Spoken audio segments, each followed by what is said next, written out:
함께 기도하겠습니다. 언제나 함께 하시는 주님, 6월의 마지막 주일에 주님의 자녀들이 교회에 모여 거룩한 예배를 드리게 하시니 감사합니다. 한 해의 절반을 살다 보니 모든 순간순간이 주님의 은혜와 사랑이었음에 감사를 드립니다. 우리의 부족함과 허물까지도 용서하시고 또 새 힘을 주시는 주님, 나머지 반년도 예수님의 성품을 닮아가는 삶이 되도록 인도하여 주시옵소서. 지난 화요일은 중전주 여전도 연합 예배를 우리 교회에서 은혜롭게 예배 드릴 수 있도록 도와주셔서 감사합니다. 처음에는 걱정도 됐지만 목사님과 성도들이 합심하여 기도하게 하시고 또 성도들에게 지혜를 주셔서 모든 일들이 잘 진행되게 하시고 서로가 서로를 존중하며 기쁘고 감사의 공동체가 되어지는 것을 볼 수 있어서 주님께 감사를 드립니다. 사랑의 하나님, 7월 19일, 20일은 교육부와 청년부 수련회가 준비되어 있습니다. 먼저 기도하게 하시고 수련회 기간 동안 주님 함께 하셔서 청년들이 주님을 만나게 하시고 꿈과 비전을 향하여 두려움 없이 세상을 이기고 용기 있는 삶을 살도록 주여 도와주시옵소서. 이 나라를 국률이 여기사 정의와 공의가 바로 서게 하시고 주님의 평화가 넘치게 하옵소서. 하나님의 말씀을 선포하시는 목사님을 성령의 권능으로 붙들어 주시고 건강하게 지켜 주시옵소서. 듣는 저희는 말씀에 순종하고 지켜 행할 수 있도록 이끌어 주시옵소서. 언제나 변함없이 우리를 사랑하시는 예수 그리스도 이름으로 감사하며 기도드립니다. 아멘. 수요일에 제가 비유를, 요즘에 제가 두 가지 비유를 말씀을 하고 말씀을 좀 나누도록 할게요. 하나는 자유에 대한 이야기입니다. 자유. 내가 내 마음대로 하는 것이 자유인 게 있어요. 어떤 음식을 먹느냐 하는 그런 것도 있지만 그런 건 내 마음대로 해도 됩니다. 근데 어떤 거는 규칙을 지켜야 자유로워지는 것이 있다고 그랬어요. 그래서 내가 오른쪽으로 차를 운전하는 것을 보면서 왜 다른 사람들은 다 오른쪽으로 가는데 나는 왼쪽으로 갈까? 이게 내 자유야. 나는 남과 달라. 내 마음대로 할 거야. 이런 자유가 아니라 질서를 무너뜨리게 되면서 모든 사람을 생명의 위험에 빠뜨리는 것이죠. 세상의 많은 어려움들은 거기서 생깁니다. 하나님이 우리에게 주신 자유의 성격을 잘 알지 못해서 내가 내 마음의 의지대로 살아가야만 자유라고 착각하는 그런 움직임이 있는 거죠. 그런가 하면 또 다른 자유의 방식도 있다 그랬어요. 물고기는 어디서 살아야 돼요? 물에서 살아야 됩니다. 어떤 물고기는 민물에서 살아야 돼요. 그죠? 쏘가리, 메기 이런 거 어디서 살아야 돼요? 민물에서 살아야 돼요. 상어가 민물에서 살면 돼요? 안 돼요? 안 됩니다. 이런 거는 우리는 생명에 속한 것이죠. 하나님 앞에 살아야 된다라고 하는 것은 물에 살아야 된다는 거예요. 이거는 인간이라고 하는 존재가 하나님을 놓쳐버리면 물질화 되어지고 세상에 다른 동물들과 똑같이 되는데 인간은 그런 존재가 아니라는 겁니다. 그래서 이 세 가지 자유를 잘 구분해야 되는 것입니다. 그러나 지금은 이 모든 것이 섞여 있기 때문에 생명을 잃어버리고 있는 것이고 이 세상의 많은 이야기는 인간의 자유가 축소돼서 생기는 문제가 아니라 하나님이 주시는 영적 자유를 물질적 자유로 착각해서 거기에 매여서 인생을 살아가기 때문에 온 우주의 삶 전체가 병들게 되고 지구의 삶 전체가 무너져 내린다 하는 그런 얘기를 우리가 한번 했습니다. 예배라고 하는 것은 우리가 하나님 앞에 예배드림으로 영혼의 자유를 회복하는 것이고 내가 이 땅을 살아가는데 태어나고 살고 그냥 죽는 것이 아니라 하나님이 이 땅에 우리를 보내셨고 하나님을 발견하게 하시고 하나님 안에서 우리 인생을 되찾게 하시는 영적인 자유를 경험하게 하는 것이다 하는 것이 중요한 이야기 중에 하나입니다. 여러분이 하나님 말씀을 통해서 참된 자유를 배우시기를 간절히 바랍니다. 수요일에 했던 비유 하나를 여러분과 잠깐 좀 말씀을 나누면서 오늘 말씀을 좀 함께 살펴보도록 하겠습니다. 여러 비유를 생각했는데 그만한 비유가 없어 다시 똑같이 생각을 하겠습니다. 이 옛날에 제가 이제 텔레비전을 보는데 맥가이버 이런 걸 했어요. 맥가이버 여러분 혹시 아십니까? 잘 모르시죠? 뭐냐면 그 스파이 뭐 이런 첩보 활동을 하는 사람인데 어려운 상황에서 뭐 도구를 몇 가지 써가지고 막 갑자기 폭탄도 만들고 뭐 전선을 만들어서 전류를 흘려보내고 막 이렇게 하는 겁니다. 근데 그 사람이 한국 사람이 아니고 머리가 노란색이고 얼굴이 하얗고 백인이었어요. TV를 보면서 제가 무슨 생각을 했겠어요? 한국 사람만 있는 게 아니라 백인이 있구나 하는 것을 제가 알겠죠. 거기서 일어나는 수많은 사건들을 보면서 무엇을 알아요? 대한민국만 있는 게 아니라 미국이란 나라가 있구나 하는 것을 텔레비전을 통해서 알았겠죠. 저의 제 큰아버지가 미국에 지금 돌아가셨는데 그 큰아버지가 한국에 한번 오셨을 때 아주 어릴 때입니다. 제가 초등학교 때니까 벌써 뭐 40년이 넘은 내가 그렇게 나이가 많이 먹었구나 싶은데 그때입니다. 그 맞는 칼을 하나 가져와 주었어요. 그 안에 보면 칼도 나오고 병따개도 나오고 이런 게 다 나옵니다. 그리고 거기에 영어로 뭐라고 써 있어요. Made in Germany라고 써 있습니다. 근데 영어를 잘 못 읽었는데 그거를 통해서 제가 무엇을 압니까? 우리나라에서 만들 수 없는 기술이었어요. 그때 그걸 보고 한국만 있는 게 아니라 그런 게 있구나. 그 Made in Germany가 이게 뭐냐고 물어보니까 Made가 만들었다는 것이고 이는 어디라는 뜻이고 Germany는 독일이야 라고 저희 큰아버지가 설명을 해주신 거죠. 그걸 통해서 무엇을 알아요? 한국만 있는 게 아니라 독일이라고 하는 나라가 있는데 그 나라의 기술력은 정말로 뛰어나고 탁월하구나 하는 것을 그 칼을 통해서 보죠. 신앙생활이라는 건 그런 거예요. 신앙생활이라고 하는 거는 우리 안에 우리의 기능과 우리의 제한과 우리의 생각과 우리의 환경과 조건으로만 살아가는데 어느 날 말씀을 듣고 기도를 하고 찬양을 하고 하는 가운데 내 안이 따뜻해지는 걸 경험을 합니다. 나를 사랑해주는 사람이 있는데 세상 사람들과 다르게 있는 그대로 살아줘요. 거래의 목적으로 사랑하거나 나에게 잘해줘서 사랑하는 것이 아니라 있는 그대로 사랑해주는 사람을 만나요. 지금 저희 교회가 그렇게 가고 있어요. 관혼상제의 교회가 아니라 그 사람이 나를 어떻게 대하든지 간에 그 사람을 향한 사랑으로 사랑해주는 그런 모임으로 점점점 바뀌어갑니다. 나를 사랑해주는 그 사람이 있는데 어떤 목적이나 동기가 아니라 그저 내 안에 그 사람에게 있는 사랑으로 나를 사랑해주는 것이죠. 근데 우리가 인생을 살면서 어릴 때는 몰라요. 어릴 때는 그게 당연한 줄 알지만 인생을 살다 보면 삶이 그런 게 아니라는 걸 알아요. 무엇인가 주었으니까 받는 거고 내가 받았으니까 줘야 되는 세상에 살아가고 있는 것이지 나에게 아무 목적 없이 그저 나를 호의로 대하는 사람이 없다는 것을 알게 되는 것이 삶이잖아요. 점점점 그런 걸 배우지 않아요? 그래서 어릴 때 초등학교 동창 만나면 그 추억 있죠. 초등학교 때는 모르니까 인생을 잘 모르니까 그저 막 사랑하고 어울리는 사람들이었단 말이죠. 나중에 나이가 들어서 초등학교 동창을 찾아가면 한두 번은 좋아요. 그렇죠? 시간 지나고 나면 그 사람이 내가 알았던 그 사람이 아니라는 걸 알아요. 나도 그때 그 사람이 아니라는 걸 알게 돼요. 그래서 오래 못 가요. 동창회가. 진짜 동창회가 오래 가는 모임은 이게 쉽지가 않습니다. 많은 동창회 모임이 어떻게 진행되죠? 여러분 몰라요? 두 가지 가면 안 된다 그러잖아요. 이제 여러분이 하는 오래된 동창회는 좀 다 성격이 다른 것 같아요. 그래서 일반적인 두 가지 모임에는 절대로 가지 말라 그러잖아요. 하나는 동창회 가지 마라. 두 번째는 산악회 가지 마라. 뭐 요 얘기. 불륜의 온상이기 때문입니다. 왜냐하면 가면 어릴 때 그 추억을 가지고 그런 사람인 건지 알죠. 시간이 지나가면 아니거든요. 그 사람이.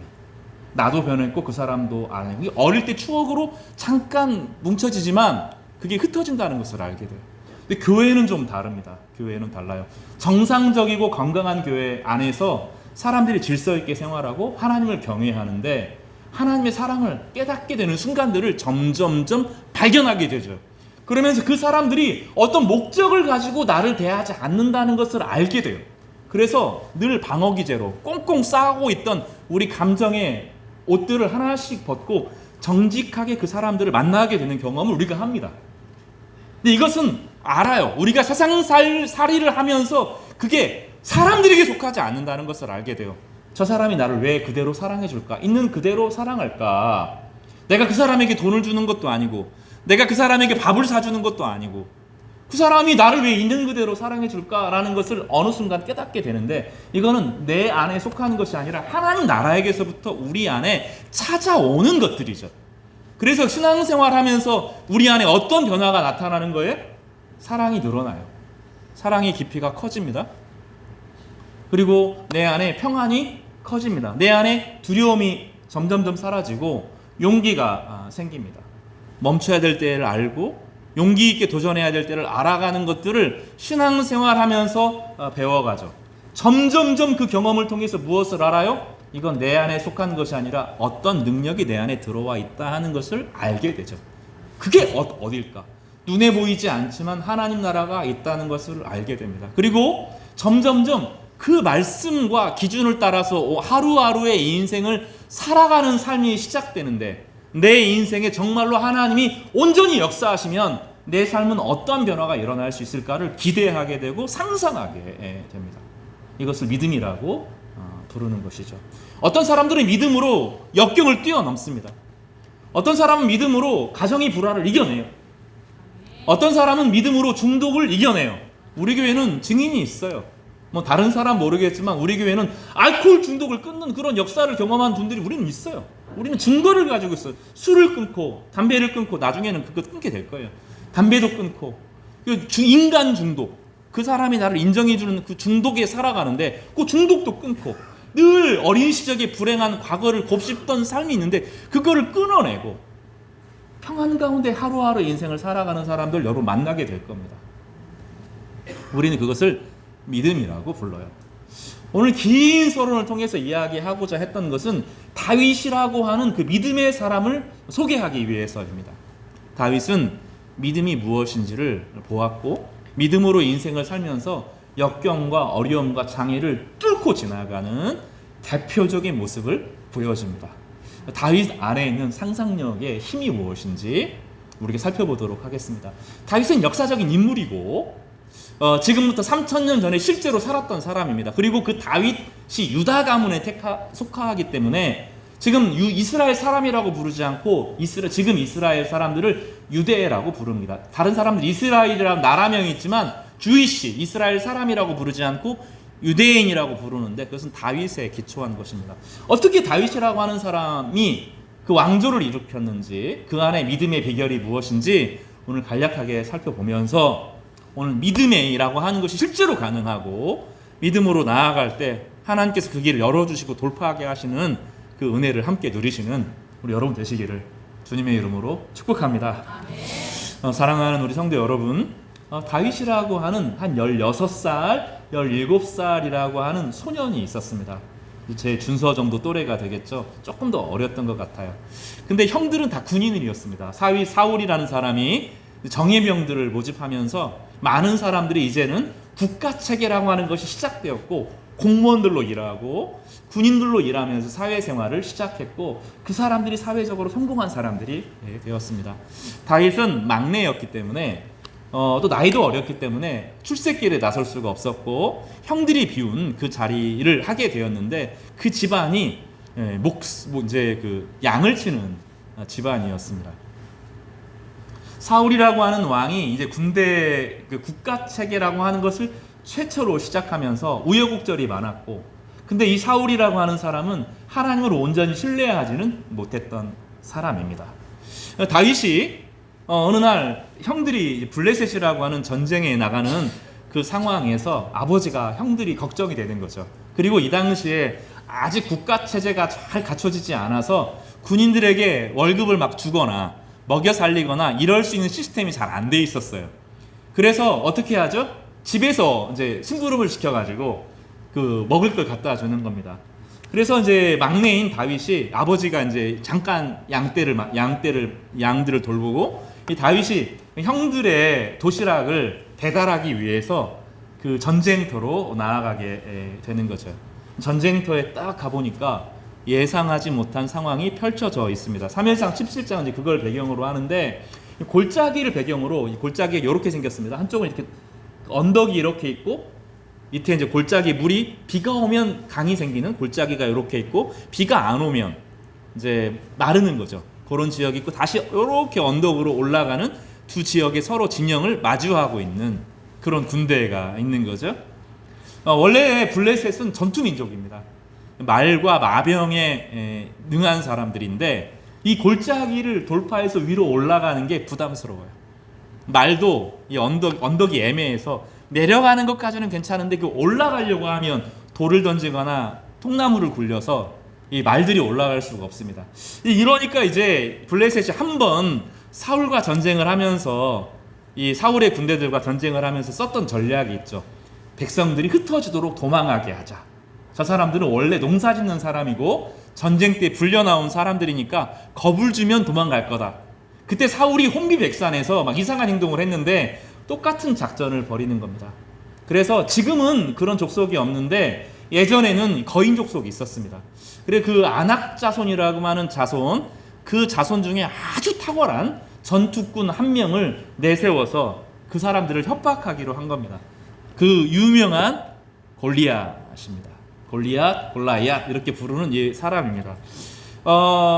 우리는 그 이 신체적인 차이가 얼마나 중요한지 잘 모르는데 이 사람의 키가 6규빗 한 뼘입니다. 성경이 그렇게 규빗을 하는데 한 규빗이 여기에서부터 여기까지를 한 규빗이라고 부르거든요. 그래서 45cm 정도를 이제 저는 팔이 짧아서 45cm 안 될 텐데 한 45cm를 한 규빗으로 봅니다. 6규빗을 하면 2m 70 정도가 됩니다. 거기에 한 뼘이니까 2m 90 정도 혹은 3m 정도로 이 키를 잡습니다. 근데 이게 거짓말 아니야? 우리 이제 이렇게 생각을 하죠. 근데 미국 사람들, 흑인들 또 네덜란드 사람들 만나보면 좀 달라지죠. 한국에서 이제 180 정도 되는 사람이면 키가 좀 큰 편이지 않나요? 저희 교회 180이 좀 있을까요? 이동구 성도님이 180 정도 안 됩니까?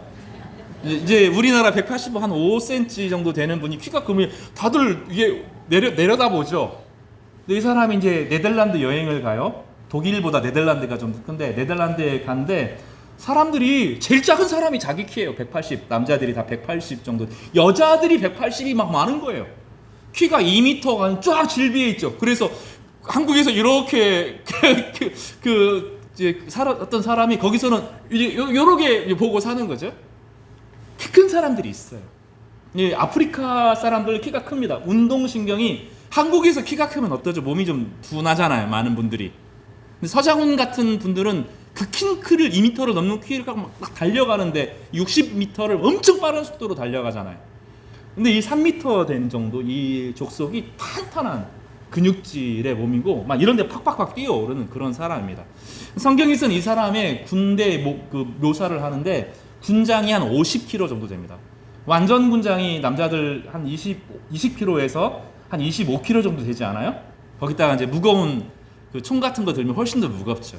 근데 이 골리앗은 한 50kg 정도 갑옷을 입고 창만 7kg 정도 됩니다. 그걸 가지고 이제 휘두르는 사람인데 전투의 아주 전투 민족입니다. 그 사람이 한쪽에 서서 이 이스라엘 사람들을 향하여 막 저주를 퍼붓는 거죠. 그럼 제 목소리가 큽니까? 적습니까? 제 목소리가 좀 큰 편이죠. 그러니까 사실은 저는 이 마이크 없어도 설교를 해요. 똑똑하게 설교할 수 있어요. 네, 한번 제 소리 한번 질러볼까요? 이렇게 소리를 짓는 거죠. 귀 좀 막으시고 들으세요. 이 사울의 졸개들아! 이런 소리로 설교를 하루 종일 떠드는 거예요. 이 골짜기에 소리가 바람을 타서 울리는데 사람들이 오들오들 떠는 겁니다. 못 올라가요. 그 언덕에. 올라갈 수가 없어요. 왜냐하면 이스라엘 백성들이 그 다음 골짜기로 올라가려면 내려가서 올라가야 되는데 거기에 골리앗이 버티고 있고 철기로 무장하고 있고 뒤에는 뭐가 있어요? 마병이 있고 마차 부대가 있습니다. 공격할 수가 없어요. 이 사람들도 지금 사울의 군대가 다 도망가기를 기다리고 있는 거죠. 그런 상황에서 딱 대치를 하고 있습니다. 하루 종일 소리를 지르는데 이스라엘 백성들이 벌벌 떠는 거죠. 그때 이제 다윗이 그거를 딱 봅니다. 도시락통 들고 형들 어떻게 하고 우리 형들 멋있네. 이제 군인이고 멋있어. 자기 형들은 어릴 때 형이면 얼마나 커 보여요. 그죠? 형들 막 존경하고 다 가는데 형들이 벌벌벌 떨고 있는 거죠. 왕도 벌벌벌 떨고 있는 거죠. 거기에 골리앗은 이 사울의 졸개들아 하면서 막 욕을 퍼붓는데 이 쪼무레기 새끼들아 막 욕을 퍼붓는 거죠. 그러니 꼼짝 못하는 거죠. 그때 다윗이 그 상황을 보면서 마음속에 분노가 치밀어 오릅니다. 그리고 26절을 그렇게 이해해야 돼요. 오늘 27장 26절이 그렇게 중요합니다. 같이 한번 읽어보겠습니다. 사무엘상 17장 26절입니다. 같이요, 시작. 다윗이 곁에 있는 사람들에게 말하여 이르되 이 블레셋 사람을 죽여 이스라엘의 치욕을 제거하는 사람에게는 어떠한 대우를 하겠느냐. 이 할례받지 않은 블레셋 사람이 누구이기에 살아계시는 하나님의 군대를 모욕하겠느냐. 남들은 지금 어떻게 생각하고 있어요? 외모를 봅니다. 군대를 봅니다. 힘을 봅니다. 능력을 봅니다. 그리고 골리앗에 집중되어 있습니다. 거기에 비교해 보니 이스라엘의 군대는 너무 작고 초라하고 준비도 안 돼 있고 어설프고 부족하고 아무것도 할 수 없는 조물애기들입니다. 골리앗은 훨씬 더 모욕했어요. 우리 성경에서 순화시켜서 이야기했지만 온갖 욕은 다 했을 거예요. 온갖 욕은 다 하고 저주하고 퍼부었습니다. 근데 당연하죠. 그 힘센 사람이 약한 사람, 준비도 안 되고 어설픈 군대를 향하여 욕하고 그 현실을 있는 그대로, 없는 얘기를 하는 것이 아니라 그들이 얼마나 준비가 안 되어 있는지, 전쟁에 얼마나 무기력한지, 얼마나 약한지를 보여주는 그 긴 이야기를 들으면 다 사실이거든요. 사실에 기초하는 거죠. 사실에 기초하는 이야기인데 저쪽은 너무 강하고 여기는 너무 약하니까 꼼짝 못하는 거죠. 근데 다윗이 17살짜리가 16살, 17살짜리가 그렇게 보면서 화가 치밀어 올라요. 자기 자신을, 이스라엘 사람들, 형들, 사울들, 이스라엘 군대가 자기 자신을 어떻게 생각하고 있는 거예요? 우리는 재수 없이 이 전쟁에 나와왔고 사울 왕과 함께 가다가 우리가 죽을 수도 있다, 이런 생각을 하고, 저 강한 군대 앞에 나는 형편없다, 이런 생각을 하는 거죠. 나는 정말로 형편없구나, 이런 생각을 하는 거예요. 근데 다윗이 볼 때는 완전히 다릅니다. 다윗이 볼 때는 이 이스라엘이라고 하는 나라 사람들은 예전에 모세와 함께 광야를 통과한 사람들이에요. 모세와 함께 홍해를 통과하고 하나님의 큰 바람이 일어서 바다를 갈랐던 그 마른 광야를 건넜던 사람이에요. 이스라엘은 불 기둥과 구름 기둥과 동행하면서 그 광야를, 물 없는 광야를 건너왔던 사람들이에요. 모세가 손을 들고 기도할 때 그 아말렉 강력한 그 군대를 이겼던 사람들이에요. 그리고 이스라엘 사람들은 자기를 위하는 사람이 아니라 세상의 평화를 위해서 기도하는 거룩한 제사장 민족이에요. 하나님이 이들의 기도를 듣고 세상의 역사를 움직이는 것이 이스라엘 백성이에요. 하나님이 특별한 언약을 맺었고 그들을 제사장 민족으로 세우셔서 세상을 지배하게 하는 것이 아니라 세상의 평화를 가져오는 사람으로 세웠던 거룩하고 아름다운 민족이죠. 똑같은 현실을 보고 골리앗과 이스라엘 사람들은 자기를 형편없이 무시하는데, 다윗의 입장에서 보면 이런 이 사람들은 하나님의 영원한 백성이고 하나님의 영광에 있는 백성들이라는 거예요. 어느 것이 사실이냐 하는 문제죠.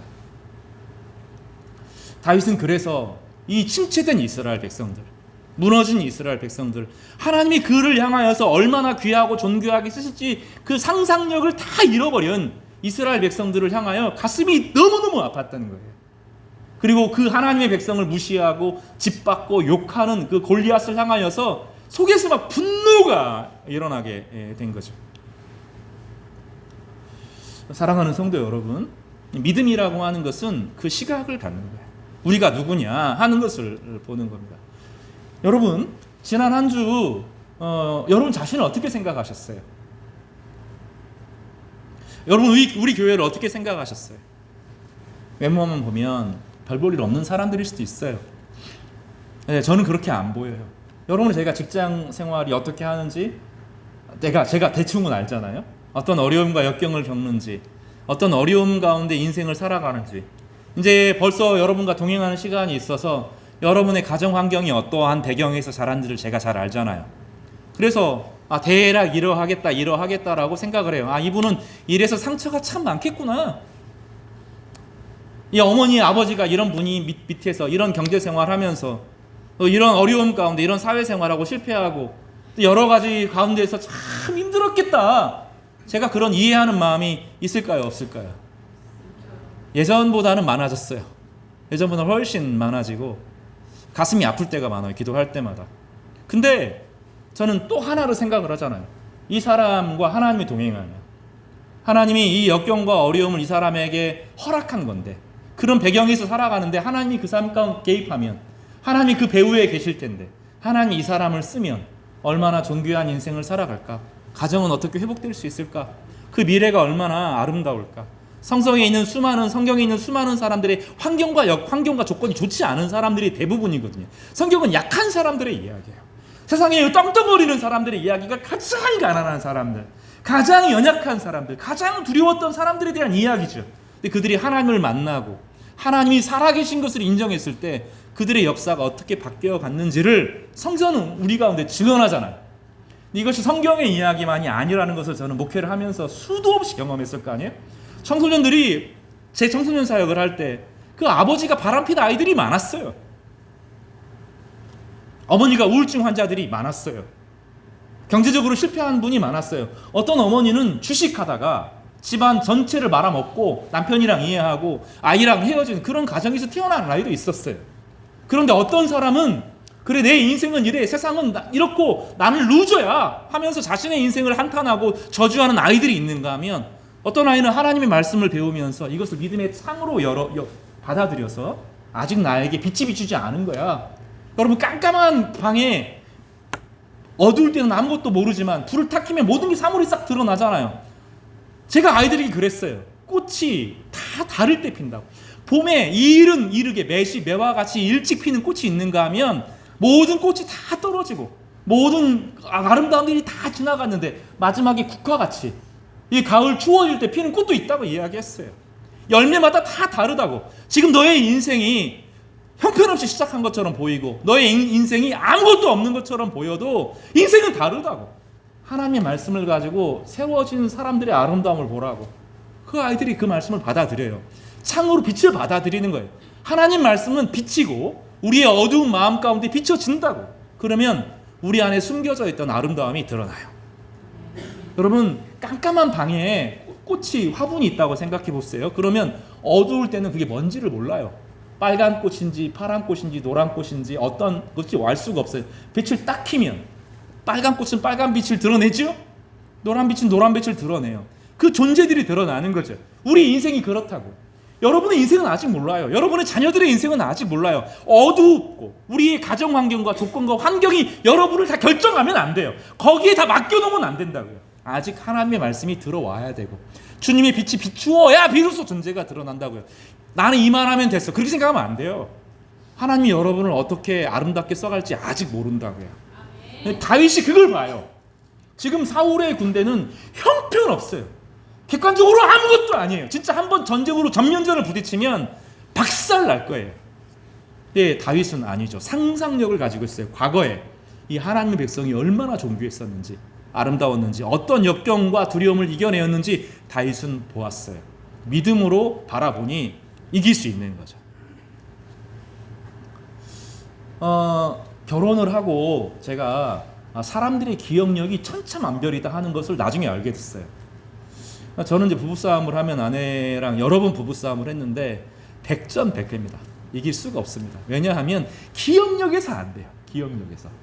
아내는 여자분들이 좀 더 그렇더라고요. 제 아내만 그런 게 아니라 많은 여자분들이 더 그렇더라고요. 그때 언제 무엇을 어떻게, 그때 누가 있었고 어떤 향기가 났고 그때 무슨 일이 있었고 하는 것을 세세하게 다 기억해요. 근데 저는 멍하거든요.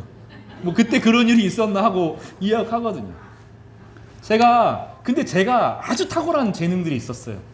어떤 재능이 있냐면 제가 전화번호를 기가 막히게 외웠어요. 어릴 때. 제 머릿속에 다른 건 모르는데 전화번호가 100개 막 이렇게 머릿속에 다 들어있었거든요. 근데 저만 그런 줄 알았더니 다 그랬더라고요. 난 제가 똑똑한 줄 알았는데. 왜냐하면 옛날에는 전화번호가 없으면 안 되잖아요. 근데 지금 죄송한데 제가 전화번호 3개 외워요. 3개. 제 거, 제 아내 거, 제 아들 거 외워요. 죄송한데 제 아버지 것도 못 외우고요. 제 어머니 것도 못 외워요. 왜 그렇죠? 외울 필요가 있어요, 없어요? 없어요. 휴대폰에서 아버지 치고 전화하면 되는데 제가 외울 필요가 있어요, 없어요? 머릿속에 전화번호가 하나도 남아있지 않죠. 믿음이 그래요, 믿음이. 믿음은 상상력과 되게 깊은 연관이 있어요. 근데 지금은 상상할 수가 없죠. 왜냐하면 다 보여주잖아요. TV나 SF나 이런 모든 것을 통해서 다 그려주잖아요. 그러니까 머릿속에 상상할 이유가 없는 거죠. 다윗은 그렇지 않았어요. 다윗은 이제 성경 시편을 읽어보면 자세하게 드러나는데 다윗은 하나님의 말씀의 역사, 과거에 하나님이 온 우주를 어떻게 창조하셨는지, 아브라함을 어떻게 부르셨는지, 야곱과 이삭이 어떤 역경과 어려움이 있었는지 상상하는 거죠. 모세가 어떤 어려움을 겪었는지, 이스라엘 백성들이 얼마나 어려운 상황 가운데 노예로 살았는지, 얼마나 혹독했는지, 그때 이집트 군대가 얼마나 강했었는지, 하나님이 어떻게 역사하셨는지, 10가지 재앙으로 어떻게 이집트를 치셨는지, 그리고 이집트에서 이스라엘 백성들이 나올 때 광야를 통과하고 앞에 홍해가 가로막혀 있고 뒤에 이집트 군대가 쳐들어올 때 모세가 어떻게 기도했는지, 기도했을 때 하나님께서 어떻게 기적으로 역사하셨는지, 바람이 불고 홍해가 벽처럼 갈라서고 땅이 마른 땅으로 쫙 드러나고 그 시절을 겪었던 것을 하나하나 상상해 보는 거예요. 다윗이 목자 생활하면서 쉴 때는 그 상상을 하는 거죠. 그리고 그걸 가지고 노래를 부르고 찬양을 곡을 짓고 노래를 부르고 하는 거죠. 그러다가 쉴 때가 지나고 이제 다른 목동들이 이제 쉬고 자기가 목동을 할 때는 사자, 호랑이는 없죠. 사자, 곰들이 양떼에게 덤벼든단 말이죠. 그러면 그때는 어떻게 해요? 자기 힘으로 안 되니까 그 당시 군대 무기 중에 하나인 돌팔매, 손으로 던지면 힘이 약한데 회전력을 돌려서 던지는 이 물맷돌을 가지고 사자랑 싸우고 곰이랑 싸우는 일을 계속 했다고. 이 다윗의 인생은 한편으로는 상상하는 것이고 한편으로는 믿음을 재생하는 거죠. 한편으로는 사자와 곰과 맞서 싸우면서 자기 양떼를 돌보는 일을 한 거죠. 그러니까 다윗에게는 그 하나님의 역사가 생생한 거예요. 이걸 우리는 믿음이라고 불러요. 우리는 생각을 안 해요. 이걸 묵상이라고도 부릅니다. 하나님의 말씀을 생각하고 상상하고, 하나님이 온 우주를 어떻게 창조하셨을까? 물은 어떻게 생겨났을까? 하나님이 이 역사를 어떻게 움직여 가실까? 하나님이 모세가 손을 들 때 어떤 일이 벌어졌을까? 상상하는 거죠. 아말렉 군대가 덤벼들 때 모세가 막 손을 쫙 들고, 그럴 때 이 여호수아가 막 능력을 발휘해서 그 아말렉 군대와 맞서 싸우는 머릿속을 막 상상해 보는 거지. 그 상상을 딱 하는 믿음의 상상력을 가지고 그 현실을 보니 어떻게 보여요?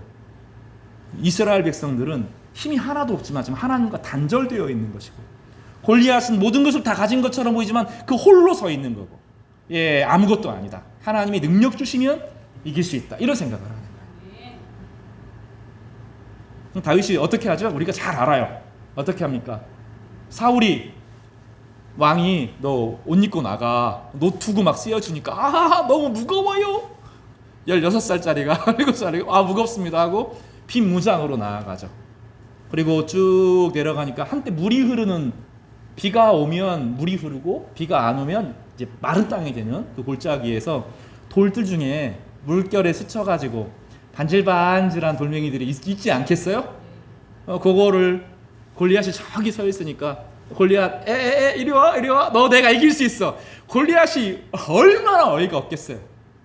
자기가 그동안 상대해본 수많은 적장들이 얼만데 조그마한 꼬맹이가 와가지고 이러고 있으니까 화가 이만큼 나겠죠.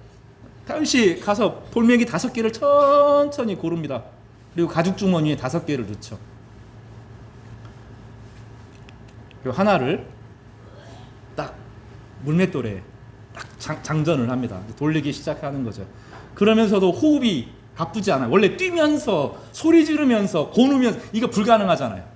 근데 이게 가능하더라고요. K-팝 춤추는 애들 보면 옛날에는 립싱크 했다고요. 곡 틀어놓고 춤만 췄는데 지금은 그렇게 하면 살아남을 수가 없죠. 그러니 막 엄청 운동하는 거죠. 운동하면서 노래도 부르잖아요.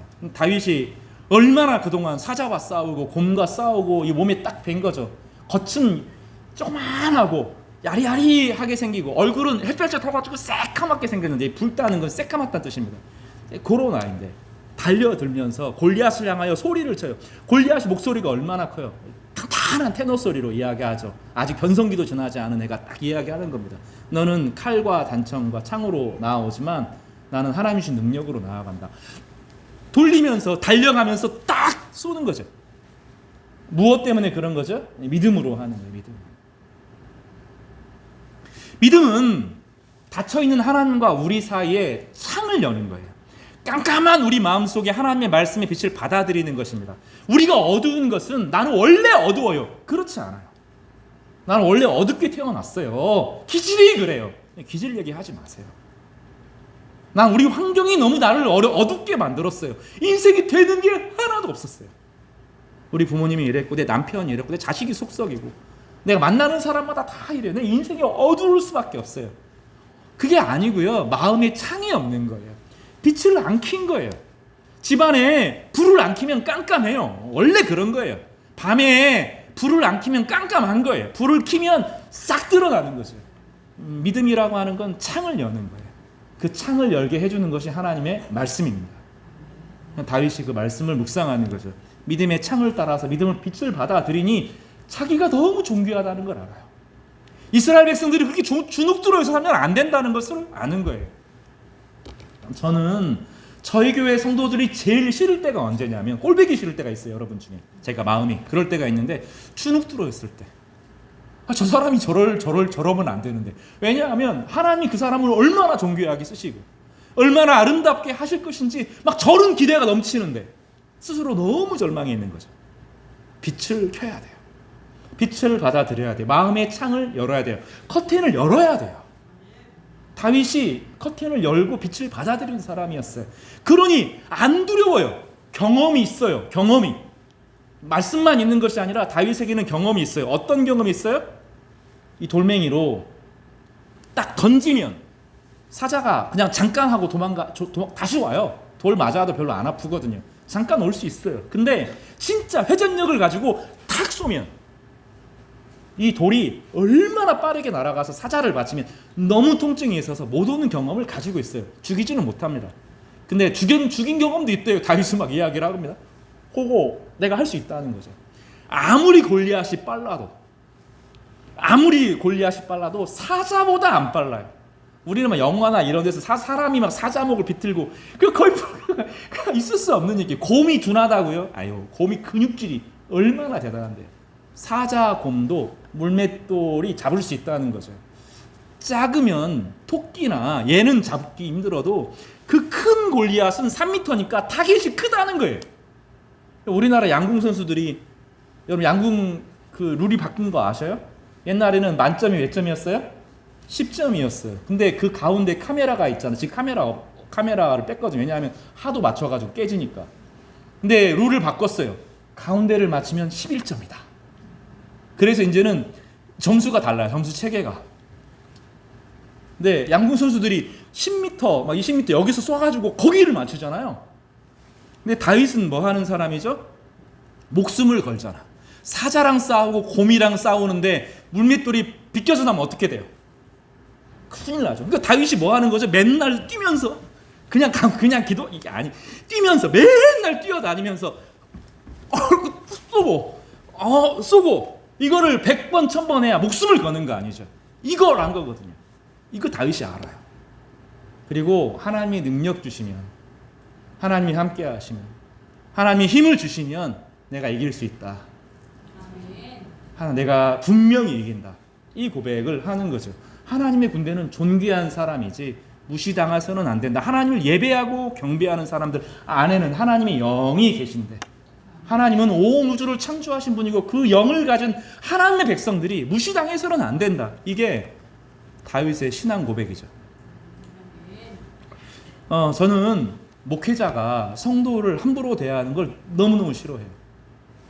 목사가 더 높고 절대로 생각 않습니다. 왜냐하면 여러분 안에 누가 있어요? 하나님의 영이 있어요. 그 누구도 무시당해서는 안 돼요. 인간은 하나님의 형상으로 지음 받았고 그리고 예수 그리스도를 믿는 모든 하나님의 백성인 하나님의 영이 그 안에 있어서 함부로 대우해서는 안 돼요. 이게 다윗의 신앙 고백이죠. 그런데 하나님의 사람들을 저렇게 무시하고 욕하는 골리앗을 가만두면 안 된다. 내가 목숨을 걸고라도 싸워야 된다. 그리고 자기가 계속 해왔던 그거죠. 계속 해왔던 그거. 달리면서 가죽에 있는 돌 하나를 꺼내면서 이게 하도 몸에 배인 거죠. 제가 좀 흥분돼 있지 않아요? 이 장면을 생각하면 흥분이 안 될 수가 없어요. 다윗과 골리앗 설교를 하는데 하나님께서 은혜 주셔서 이기게 하셨습니다. 믿음을 가지십시오. 그게 안 돼요. 다윗의 이 골리앗 사건은 엄청 빠른 속도로 진행되는 거예요. 이게 대충이 아니, 이게 스피드 있게 진행되는 사건입니다. 골리앗이 가만히 있고 다윗 와 이게 아니에요. 골리앗도 전쟁을 하면 힘으로 하기 때문에 뛰어오는 겁니다. 골리앗도 뛰어오고 다윗도 뛰어오는 거죠. 다윗은 그동안에 모았던 돌 5개 중에서 하나를 뛰면서 이 물맷돌에 장전을 하고 돌리면서 앞으로 달려가면서 던지는 거예요. 이게 얼만큼 빠른 속도로 진행되는지 알겠죠. 타다다닥 쫙 이렇게 되는 거예요. 오늘 설교는 이것만 하면 됩니다. 타다닥 따라서 타다다닥 촥 요 하나로 딱 결판이 납니다. 다윗이 막 타다다닥 뛰면서 돌 하나 딱 장전하고 씩씩씩 꽝 부딪히는 거죠. 여기에 성경에서 하나의 묘사가 있는데 돌이 박혔다 이런 말이 있어요. 박혔다. 이 박힌 거는 그냥 부딪히고, 이거는 사람이 돌을 던져서 물매로 부딪혀가지고 박힐 수는 없습니다. 이거는 불가능합니다. 이 속도와 스피드는 불가능합니다.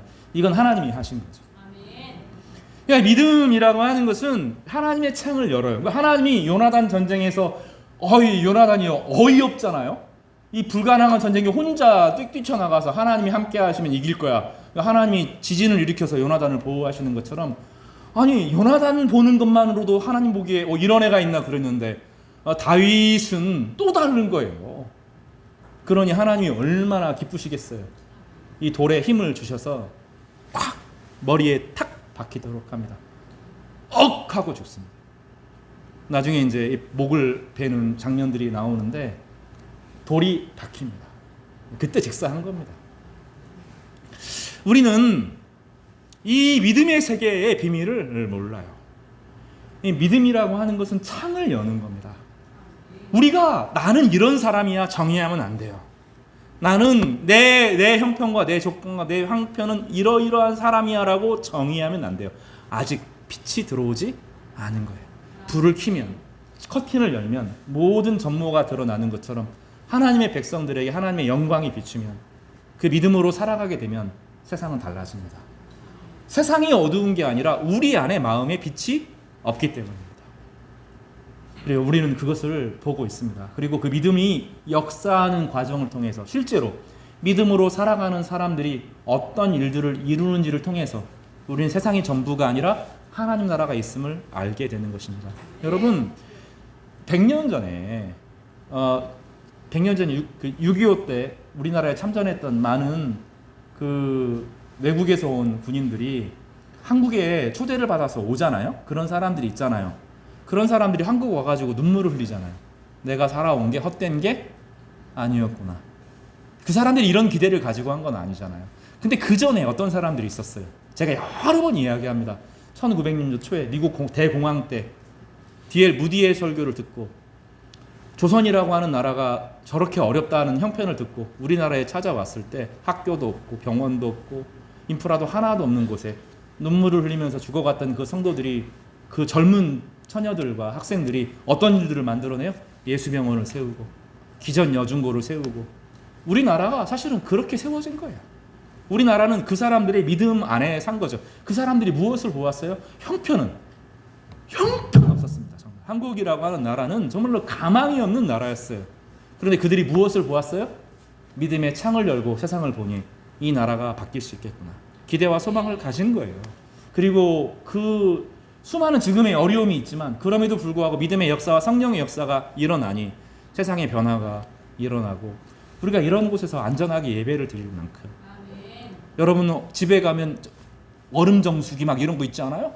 얼음이 두루룩 나오는 곳에 물 막 쏟아지고 그런 시대에 우리가 산다고요. 세종대왕이 누리지 못했던 삶을, 어떤 왕들도 누리지 못했던 그 안전한 삶을, 밤에 편의점 갈 수 있는 그런 삶을 살아가요. 예배 드리는데 그 누구도 방해할 수 없고 오늘 와서 하나님께 마음껏 예배하고 찬양하고 기도할 수 있는 그런 예배의 공간이 우리 가운데 주어진 거예요. 교회 와서 어떤 일이 벌어져요? 진짜 그렇잖아요. 나를 이용하려고 만나는 사람이 아니라, 기브 앤 테이크가 아니라 내가 어떠한 모습이든지 간에 상관없이 나를 있는 그대로 사랑해주는 사람들을 우리 여기서 만나고 있지 않아요? 이게 어디서 가능해요? 하나님 나라가 연결되어 있고 경험한 사람들을 통해서 이 믿음이라는 것은 막연한 상상력이 아니라 실제로 우리 삶 가운데 나타나고 구현되고 체험되는 거예요. 우리는 점점 그 길을 더 가게 될 겁니다. 믿음은 헛것이 아닙니다. 믿음은 실상입니다. 믿음은 그것이 본질입니다. 우리가 하나님이 계심을 믿을 때 우리 자신도 거기에서 회복되고 살아나는 은혜를 경험하게 되는 것입니다. 그래서 45절에 다윗이 이렇게 말합니다. 다윗이 블레셋 사람에게 이르되 너는 칼과 창과 단창으로 내게 나아오거니와. 여기서 다윗이 나는 물밑으로 나아간다 그 얘기 안 하죠. 나는 만군의 여호와의 이름 곧 내가 모욕하는 이스라엘 군대의 하나님의 이름으로 내게 나아가노라. 47절 또 여호와의 구원하심이 칼과 창에 있지 아니함을 이 무리에게 알게 하리라. 전쟁은 여호와께 속한 것인즉 그가 너희를 우리 손에 넘기시리라. 현실은 져야 돼요. 객관적인 것 져야 돼요. 그러나 다윗에게는 무엇이 본질이었어요? 믿음이 본질이었어요.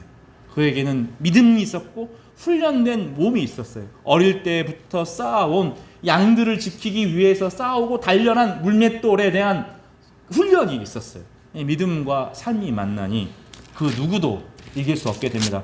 49절을 한번 상상을 해보세요.